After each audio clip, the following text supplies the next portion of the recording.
when we don't experience real connection with people and we're performative all the time, we are desperate for people to tell us things, to connect with us. But even if they do connect with us, we know it's not the real me. So we don't have any real social fulfillment. There's a French philosopher named Sartre, and he wrote about this thing, and it's now commonly referred to as Sartre's hell.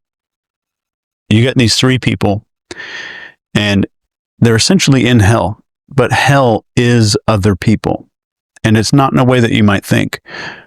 In Sartre's hell, you get locked in a room, sort of locked in a room with these three people, and everyone needs so badly for other people to acknowledge something about them. I need everybody to see that I'm a good person. I need everybody to see that I'm beautiful. I need everybody to see that I have a good heart, or whatever it is. And in Sartre's hell, they're desperate. There's three people, and he goes up to one of the other people, and one of the guys says, I need you to tell me that I'm a good person. I need you to tell me this about myself. And the other person says, yes, that is you. And he doesn't believe him. So he refuses to believe him, but he's still desperate for them to keep saying it and keep saying it. And the funny thing is, the door opens like once a day, so they can walk right out of the room and no one leaves, because they're desperate to confirm these things. They're desperate to confirm who they are through the eyes of other people. And that's where we are right now. All of us getting into this desperation for, if I get enough likes on this video, if I don't have a pimple on my chin, then people are going to think I'm more credible. If I don't say these words right, then people are going to think I'm less credible. So I want to confirm what I believe about myself through the behavior of other people.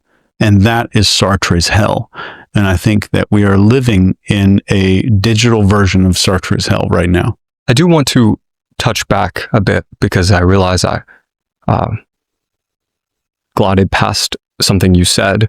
You said that a lot of the main anchors at the big media companies were CIA operatives. Do you think that's happening today? Yes. Did you think I was a CIA operative? No.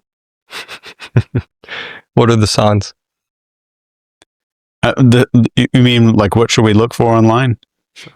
I think when somebody is asked a difficult question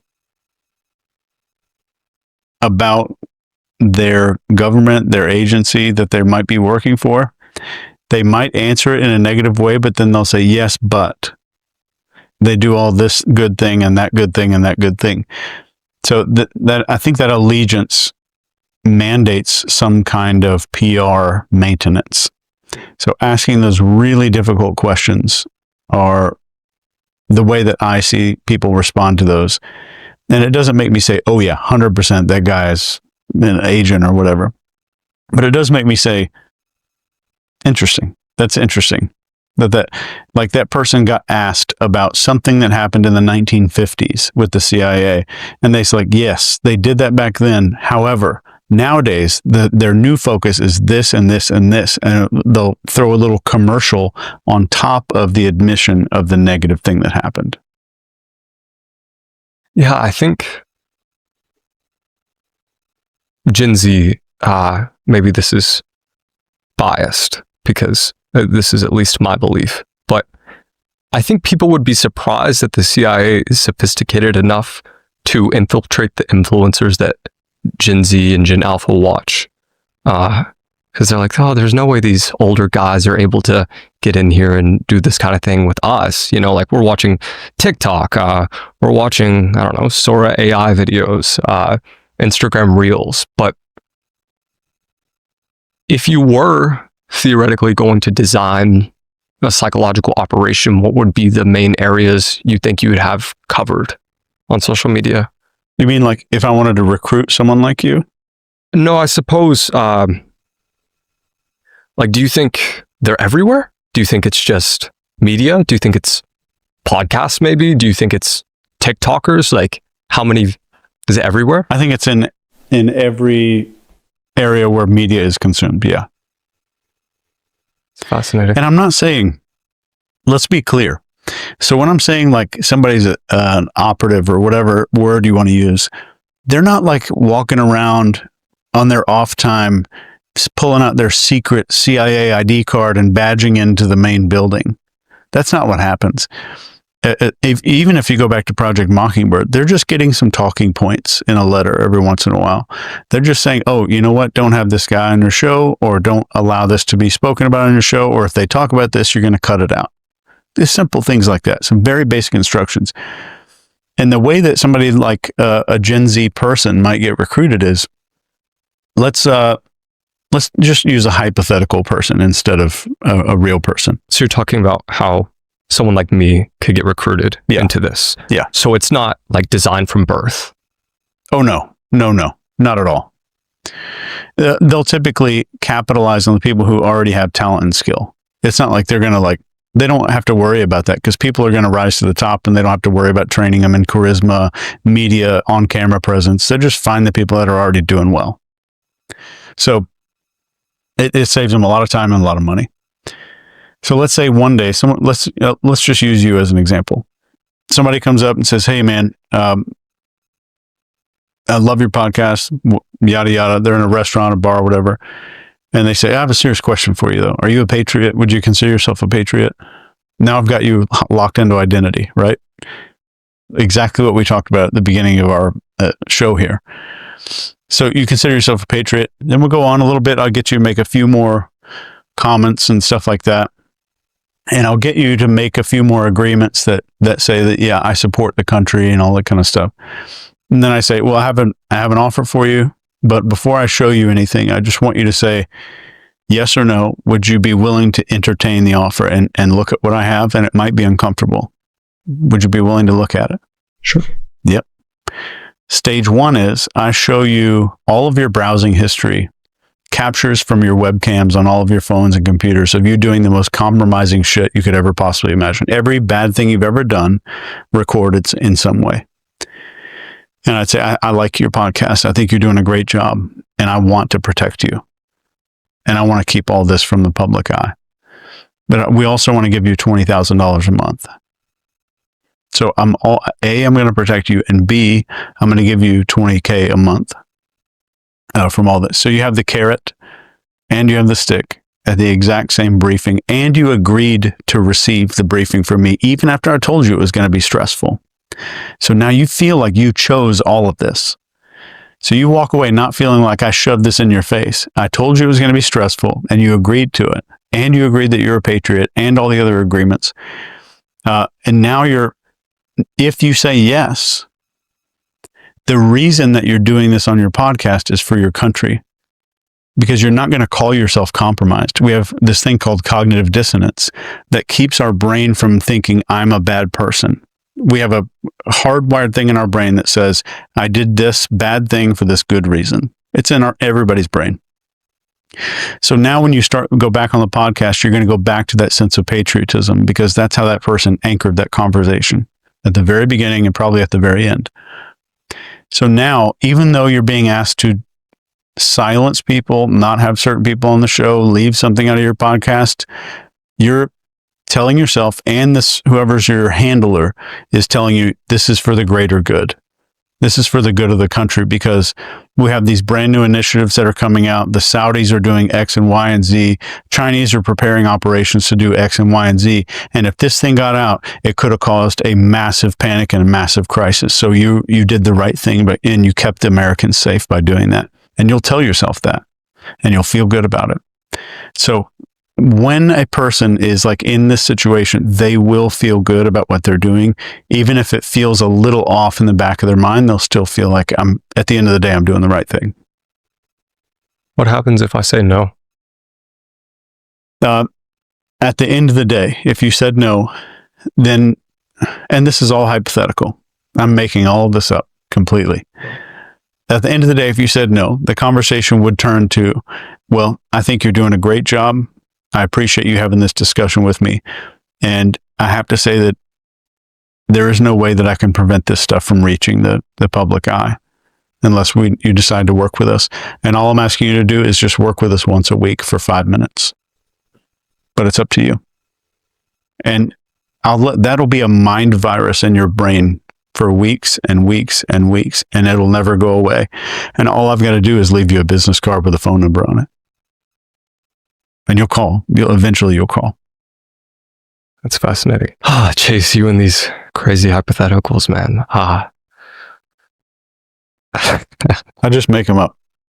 As a government mind control expert, we'll say, what PSYOP do you think is being run on you, or what PSYOP have you been susceptible to? I think about 3 years ago, and these are all political.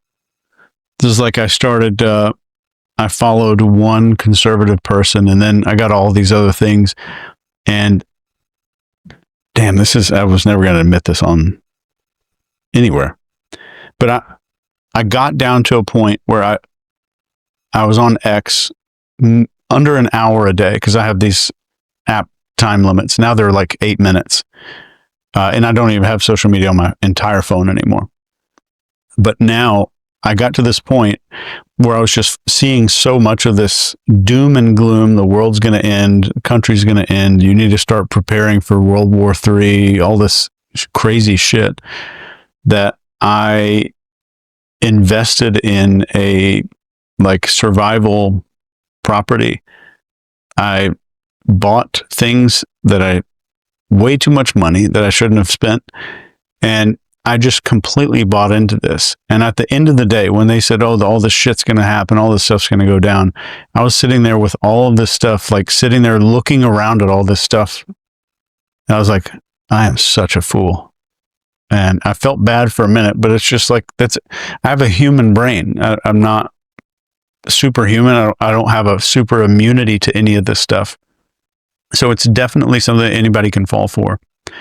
And taking a break, like what I call a media diet, is maybe, with what's going on today with depression and loneliness and anxiety and all this stuff, it might be one of the healthiest things that you can possibly do. It definitely changed my life. So just to recap and put it succinctly, how do you protect yourself from being brainwashed? And how do you kind of not be affected by any type of PSYOP ever? That's impossible. But there is, the fastest way to do this is, and I built this method for myself. And number one is, what is grabbing your focus? So I need to train my brain to look for manufactured novelty, some unexpected thing, something that we never saw coming. It's a big black swan event that no one saw. Train your brain to look for that. So that's the first way to hijack the mammalian brain is focus. Second is authority. So you train your brain the moment that an authority figure comes up, even if it's like some Hollywood celebrity commenting on politics. It's maybe a politician coming out and saying these people are bad. Train your brain to look for authority figures, and especially when their messages line up. So part 3 of this is tribe. We start understanding and being able to spot the ways that artificial tribe is being manufactured. So if I own Facebook, let's say, or it doesn't matter, I'm not singling out Facebook. If I own a social media company, I can fake it to you that there are tens of thousands of people who agree with XYZ ideas. And the moment that I get you to believe that lots of people are adopting this new behavior, this new idea, then I get you to go along with that. And this is proven in research, study upon study.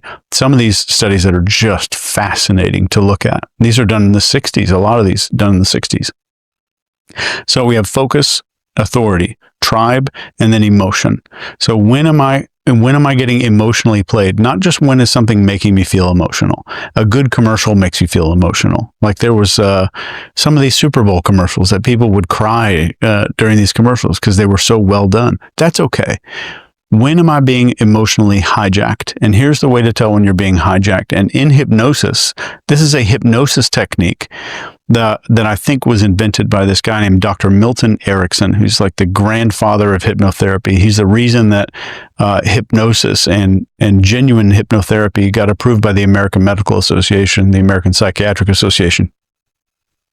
And this technique is called fractionation.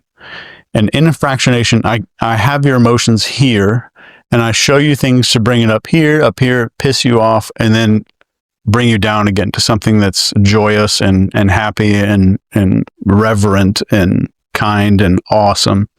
Then I bring you back up again. And then when I pull you back down, you'll be twice as vulnerable. Then I bring you back up again, pull you down, you're twice as vulnerable. So just to give you the corollary and like how this came from hypnosis, if I'm hypnotizing you and I only allow you to wake up a little bit, just to a point where your eyes open a little bit, and then I put you back down, you'll go deeper. Then I wake you up a little bit, just where your eyes open, push you back down, you go deeper every time. So this makes us hyper suggestible. So being very keen and very aware of when I'm going up and then back down and then up and then back down.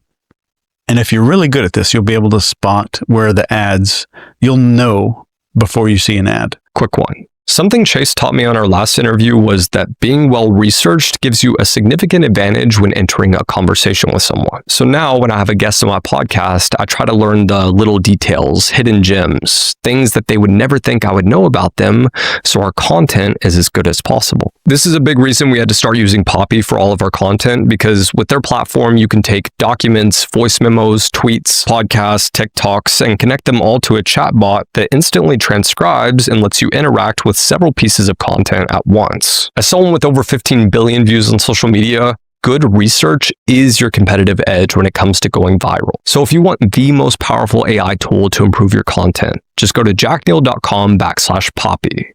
They have a 30-day money-back guarantee, so if it doesn't give you value, it's completely free. You can also scan the QR code on screen or hit the first link in the description.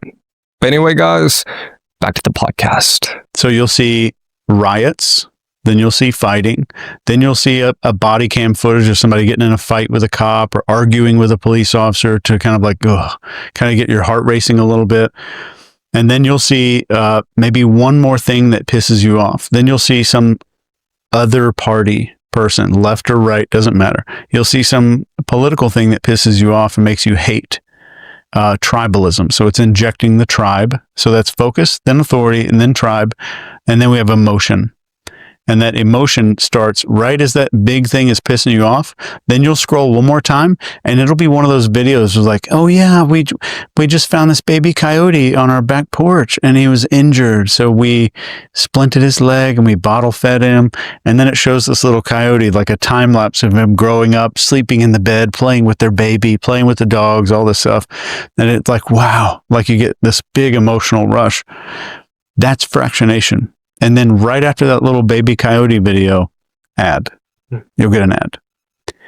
And no human came up with this. I definitely didn't teach them this. The algorithm started understanding what makes people click. So paying attention to that is step one. Step two is, where am I seeing these narratives repeated throughout multiple media sources? I'm seeing lots of the same exact thing from multiple places. And number three, and this might be the most important of all, is where am I seeing people who disagree get ostracized? Am I seeing people get exiled from some community because they disagreed with something? And those are the signs that you're in a cult as well. It's the same shit that cults do to recruit members and keep members. Like, what does a cult go through? I'm going to get you to adopt a whole lot of new beliefs and new identities. I'm going to introduce you to a cult following. Like, you have to stay in this members. I'm going to get you to start tribalizing yourself with these people versus everybody on the outside. There's an in-group and an out-group. Then there's a cult ideology and dogma that you have to follow. It's just this rigorous thing to start changing your behaviors. What you're seeing on social media, and not just social media, the media overall, is basically what cults do to people.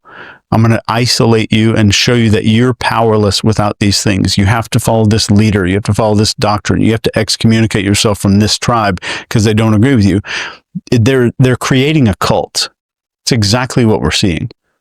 And I'm not trying to be dramatic here, but maybe that'll make for a good 60-second short or something. But at the end of the day, if I feel like if I adopt a belief and I can feel morally righteous because I believe something, that is completely fabricated. That was engineered into your brain.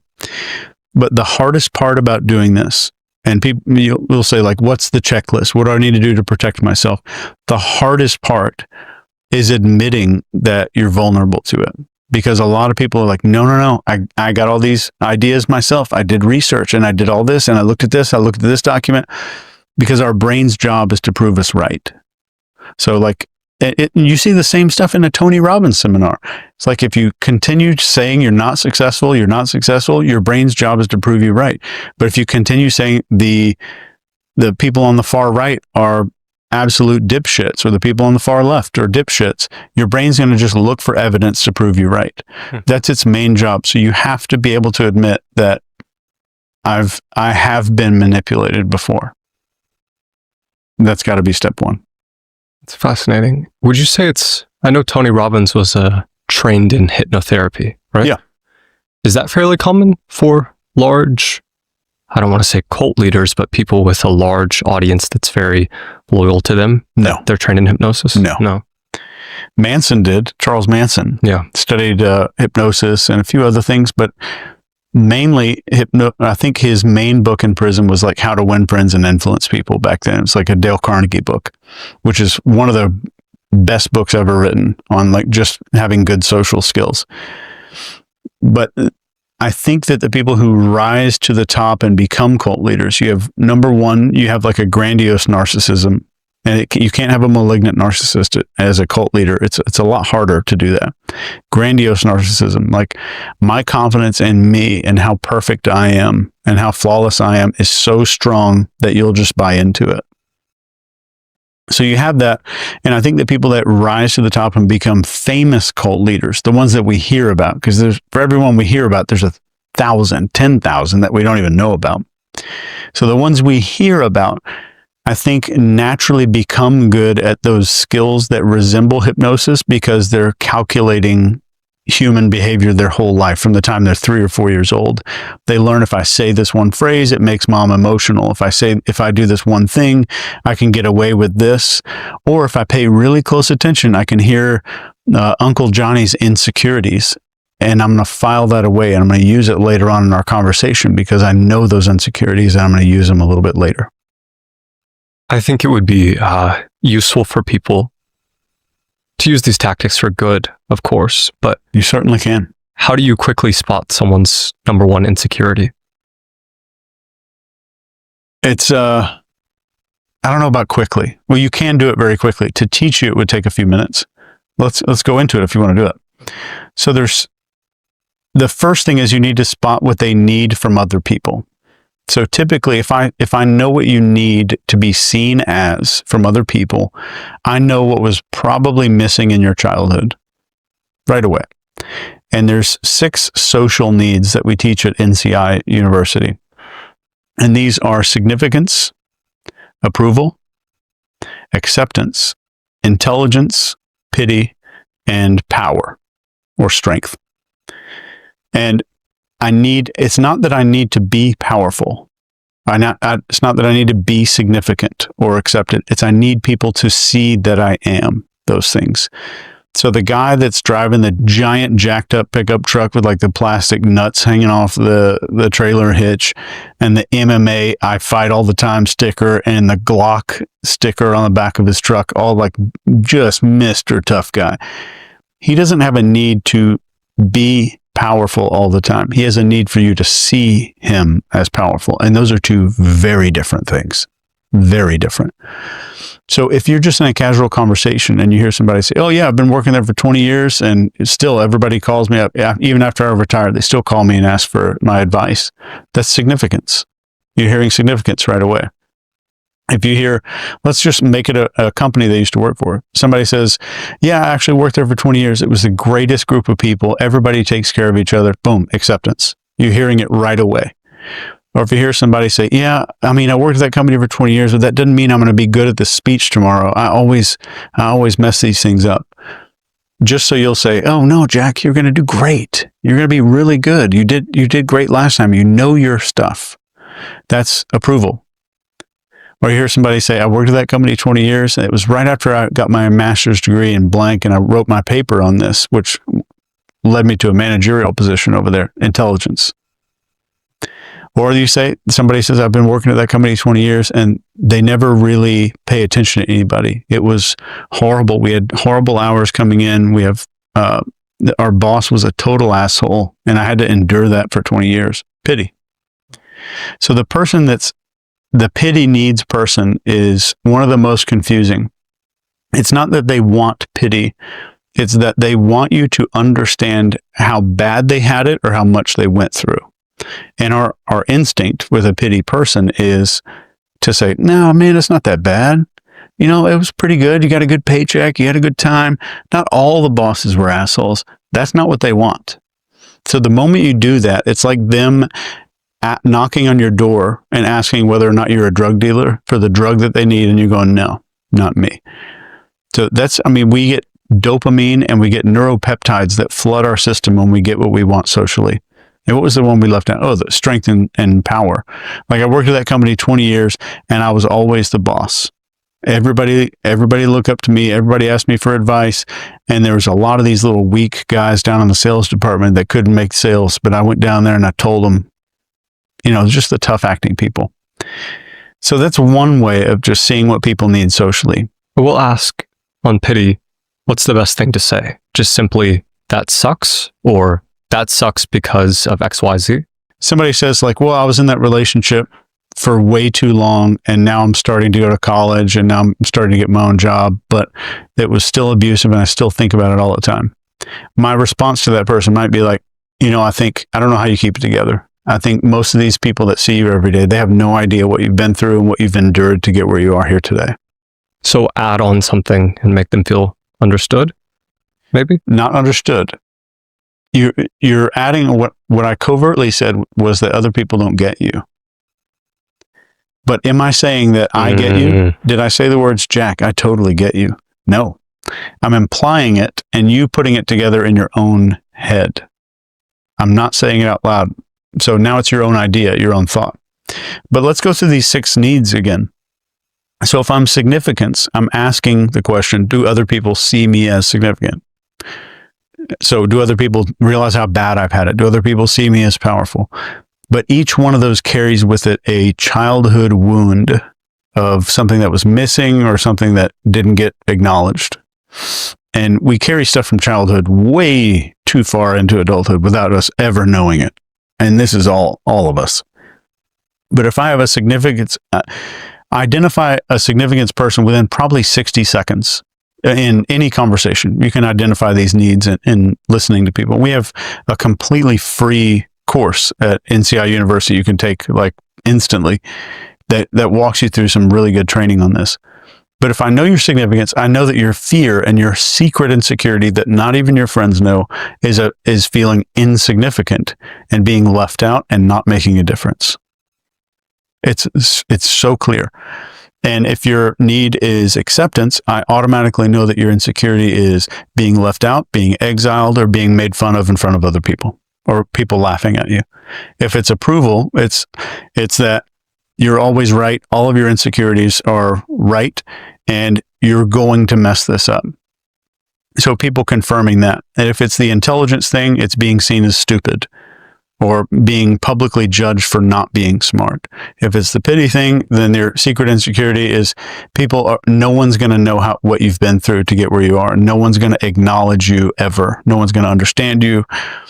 So each one of those, we can see the insecurities very clearly. And there's deeper layer. This is like the preschool level of this stuff. And within probably 2 minutes, just using the system, you can see deeper into a person's life than their family and their best friends. And it's extremely reliable. In our last interview, I asked you to make a few predictions about me without speaking to me. But now that we spent some time together, what would you say my biggest insecurity is? So I would say that your two are probably significance and intelligence. Yep. Yeah. Okay. And it's very clear that your acceptance is not that high. Like people who are more in the acceptance will be more raising their eyebrows during a conversation. They'll ask for confirmation. They'll talk about teams. They'll talk about we came out here, we traveled this, we did that. They'll use a lot more of those pronouns that talk about groups of people. And the approval people are pretty easy to spot. They're just saying statements to make you go, oh, no, you're good. So I know that you're automatically within maybe 2 minutes of meeting you, I would know that your insecurities are feeling like you make no difference at all, that you're insignificant, and that people think you're stupid. So that's pretty fair. Would you say, I don't want to guess yours, but would you say yours is significance related? Yep, significance intelligence for mine too. I didn't catch intelligence. That's interesting, but By the guy who wrote 7 books. that's fair. Chase, what does where someone sits say about what they want from you? What do you mean? Like at a table? Just, I guess the way they sit, where they sit, their proximity. I know you talk about proxemics. Mm-hmm. What can you kind of tell from that?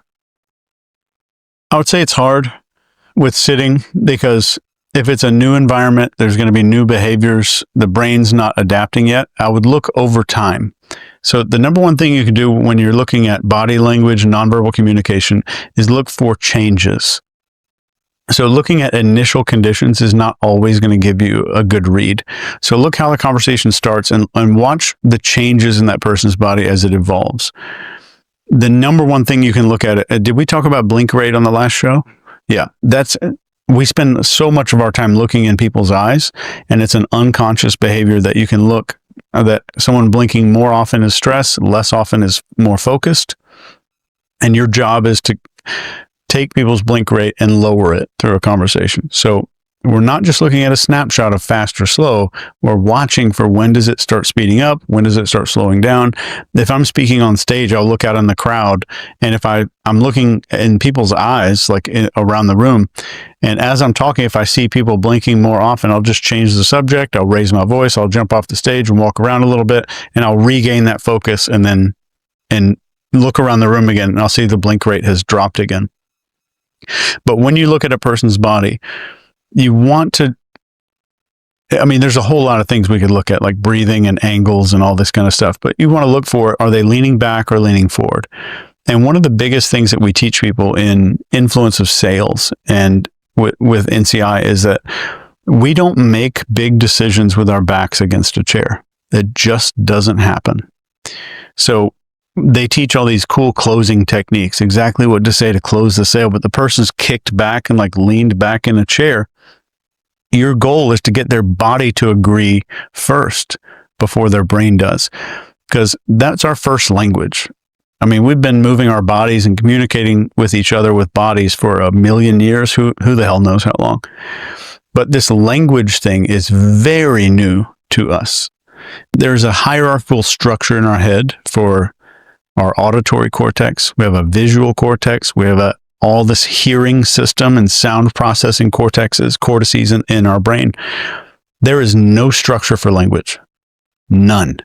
Not one structure in the human brain for language. There's an area where we kind of default throw some language skills into. There's 2. But we have to understand that we've been communicating with our bodies a long time. So if I want you to do something, I'm going to make sure that your body starts agreeing before I ever ask your brain to start agreeing. So if you're leaned back in a conversation, I might think that you're not, it doesn't mean you're disengaged. Like, don't believe that body language stuff you see on the internet where this always means this. If anything tells you that, it might be a crappy source of information. But if I'm seeing someone leaned back, and then we have a contract here on the table, and I slide this over and say, what do you think about it? Or I hand you a pen or give you a glass of water, I'm going to get you to start leaning forward. That's the only time that I'm going to start talking, once your body is doing what I need it to start doing. What can you tell about a person by the way they speak? I would watch for changes again. But if I'm seeing a rapid speech, I know that That's probably how their brain works. And I know that when they really want to stop and make a big decision, or I need to convince them to do something, I'm going to have to slow their speech down over time. And I'm going to have to set that example of talking slower throughout a conversation so that they start mirroring that behavior a little bit, and they start seeing that there's physical permission in front of them to start speaking a little bit slower. There's not much about a voice by itself that I would say, but let's say you were talking a certain way, and the moment that I mentioned one subject, call it whatever you want. Let's say I mentioned politics or something, and your voice starts speeding up. I'm seeing a change. So like the first, I don't think people get training in this stuff enough, that you read this article on 17 ways to tell when somebody's lying, or 12 indicators that he's cheating on you, like just absolute bullshit articles, which I've written a couple. I know. It's like I wrote a couple as I was starting out, just because it gets clicks, but it gives people a little bit of a placebo of understanding. So at the end of the day, if you get good at detecting changes, then you are better than most people on YouTube that are talking about body language. If you're good at looking for changes and then being able to say, oh, I did this one thing, or this topic came up, or this thing happened, then I saw the blinking change and the breathing change and the body shifted, the voice change. You just get good at looking for changes and then understand the meaning later. Like, start looking it up later. Just become a change detective when it comes to people, and you will be so much better than if you had spent years studying all this body language stuff. I will say that it seems like you do have a couple things that you've noted in the past that are reliable over and over again. Like on our last podcast, you talked about the things that you could tell just simply by looking at someone's face, like the soft, what are they called? The soft under eyes? Yeah, basically. lower eyelid. Yeah. Lower eyelids. If someone conceals their forehead, they're less trustworthy, that kind of thing.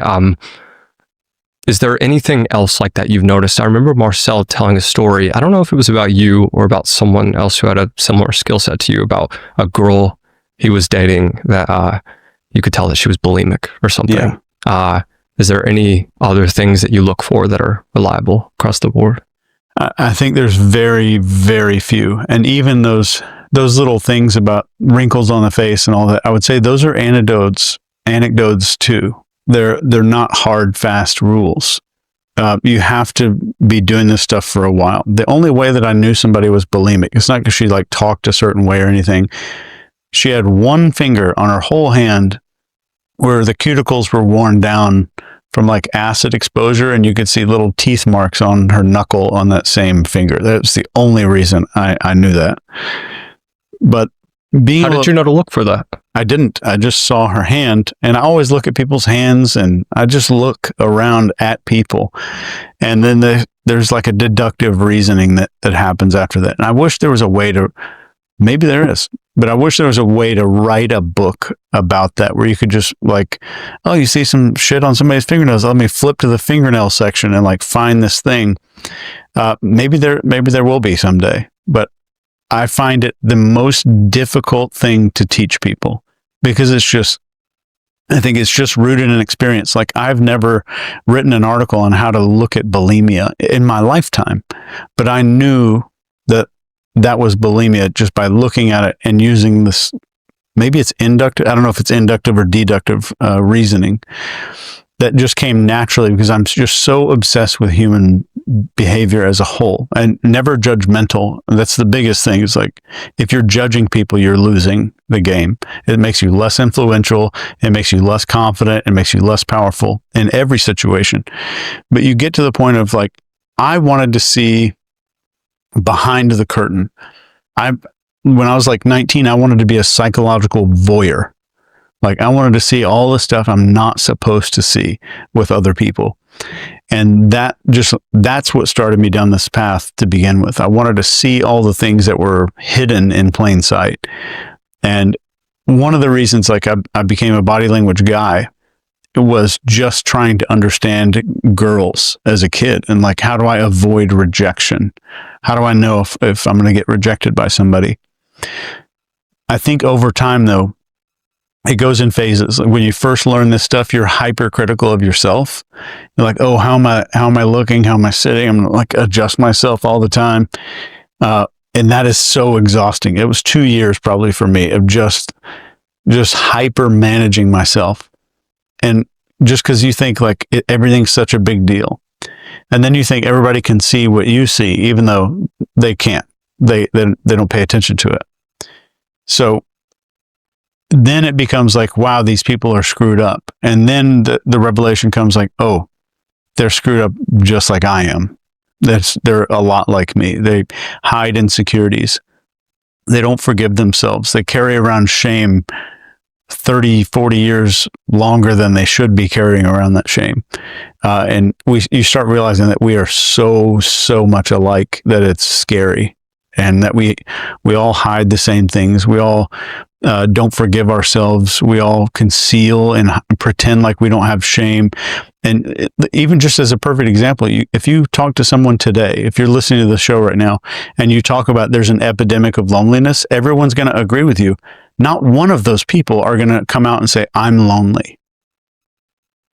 Because we hide it. We're ashamed of it. But we'll acknowledge that all those other people have that loneliness problem. But nobody wants to talk about it. So you start seeing that like we are so similar. It was a super drawn out answer, but. Can you tell someone's age quickly? Do you have that ability? I think you just look at somebody's hands and you can see the age. Yeah, what can you tell about a person by looking at their hands? Like, what are you looking for? I look for handedness. Are they right-handed or left-handed? And look where their watch is. I'm looking at, do they keep their fingernails well? Do they trim their cuticles? All those kind of things. Do they have calluses on their fingers? And I just do this as a hobby.